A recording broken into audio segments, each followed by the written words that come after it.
suggestions that Farhad Moshiri should add independent directors to the board to reassure potential bidders. Do you think that's a good move for Everton? Do you think the fans will be happy with that move for the club? Well, look, I think that question throws up a couple of pretty big points. Firstly, Moshiri, has not obviously covered himself in glory with the way the 777 issue and the transaction happened. And so, I think what that question's leading to is, does he need some help and assistance around the way things are going? But it also leads us to the point of, do the fans, can they play a role on the board? And that's a much bigger question that I've come across many times. I think back in my days at Aberdeen, I actually put a fan on the board, and I think it may have been the very first fan on the board of the whole history of football at the time. Now, I found the experience to be not as good as we thought it was going to be. Everybody's full of great thoughts about putting a fan on the board, but in reality, they don't have skin in the game in terms of the financial investment, and they can't obviously do that. And they tend to speak, should we say, about fan issues, but then of course there's boardroom confidentiality, which means they can't report back fully. And it leaves them in a very, very difficult position when you're on the board. And what I did see was the fan who'd been on the board, who'd been great bellwether for fan activism and doing all the fan magazines, etc., suddenly became sort of a pariah from the fans because he couldn't really tell them everything that happened. So I don't think this is really the right answer in terms of the way forward for Moshiri. I think there's enough oversight at the moment. The main thing is focusing on the deal and getting the deal done.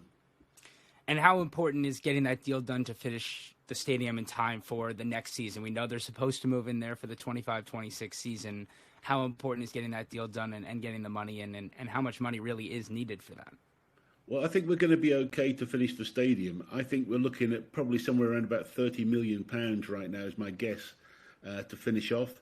I saw the other day that we're, in theory, 99 days away from completing the whole fit-out of the stadium.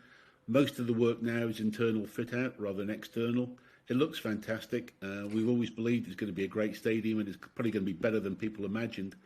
So, yes, I think we're okay in terms of getting the stadium finished. The question will probably be, in terms of cash flow for Everton, how things sit around just after Christmas.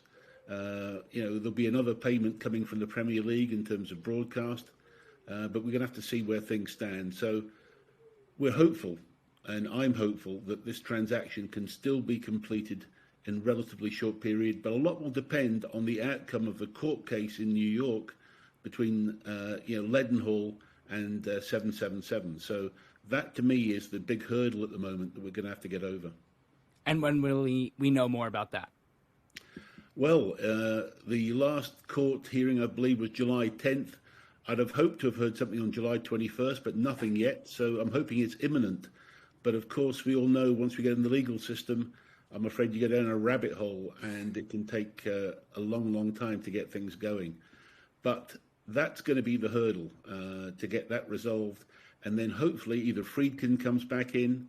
And what's interesting to me right now on the Everton deal is that while Friedkin had exclusivity and that was recently stopped, nobody has come forward yet to become the exclusive bidder again. And they all must have the same technical issue around this court case, I'd imagine. So we'll have to wait and see how that resolves itself, because that's the big thing I'm waiting to see how that moves on. And you're expecting potentially multiple bidders to come in after that court case is resolved, or do you expect it to be the same ones we've been hearing about over the past year?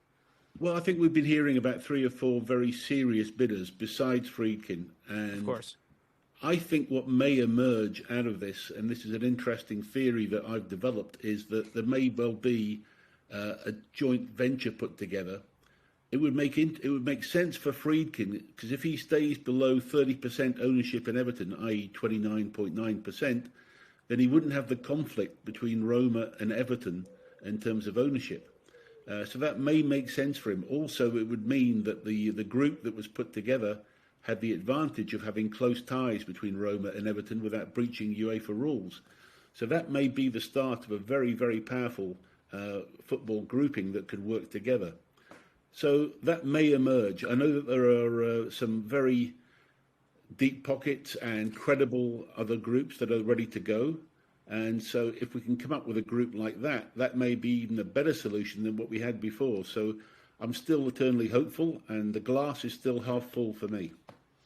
Well, before we get to any of that, you spoke about cash flow. And obviously there's been rumors for much of the summer and through a lot of last season with his great play that Jared Branthwaite might be on the way out. Manchester United, of course, have been linked. Is that a necessary sale for Everton to get done before the season starts, before the transfer window closes? I don't think so. I still think that we're going to be able to get through all the PSR requirements now without having to sell Branthwaite. It's going to be a question, really, of just a normal transfer. Is the player going to want to go with his agent, or is he going to be happy to stay for another season? The indications are that they're testing the market for sure. But let's hope that he can see another season would make sense for him. And then, of course, once that new stadium opens, it might be very attractive for him to stay. And if the new ownership situation is resolved as well, he would see himself as being part of something quite special at Everton. We've got Jake O'Brien in now, and he's a potential replacement who started off very well in his first game with a great goal as well. So, look, we want Jared to stay. There's no doubt about it. And if we can start to build some backup there in the defence, then we're going to be in a very good position.